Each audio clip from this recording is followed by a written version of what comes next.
এই ভিডিওটি দেখুন। এইভাবে টাকা পড়ে যায় লোকটির, আর তখন মেয়েটির জুতোর মধ্যে এইভাবে বেজে বেজে চলে যায়। আর তারপর লোকটি তার টাকা উদ্ধার করার জন্য মেয়েটির পিছু করে। তো অনেকটা রাস্তা তারা এইভাবে চলা করে। তো তারপর মেয়েটি বুঝতে পারে যে তাকে একজন ফলো করতেছে।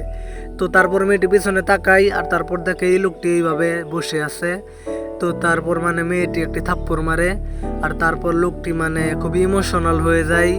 তো তারপর দেখেন কি হয়, লোকটি আর হাল ছাড়ে না, সে পিছু করতে করতে এই রাস্তায় চলে আসে।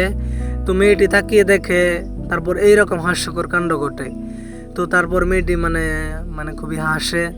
সেভাবে লোকটি হয়তো তাকে লাভ করার জন্য তার পিছু করতেছে। তো তারপর লোকটি হাল ছাড়ে না, সে আবারও তার পিছু পিছু করে। তো পিছু পিছু করতে করতে এক সময় মেয়েটি খুবই বিরক্ত হয়ে যায়, তাই সে তার পা থেকে জুতোটা খুলে। তো খোলার পর সাই একটি বাড়ি দিবে। তো তারপর দেখে জুতার তলির মধ্যে ওই টাকার নোটটা বেজে আছে। তো তারপর মেয়েটাও খুবই চমকে যায় এবং টাকাটা এখান থেকে সারিয়ে নেয়। তো সারিয়ে নেওয়ার পর দেখে এটা কয় টাকার নোট। তো দেখার পর এই লোকটির টাকা তাকে ফেরত দিয়ে দেয়।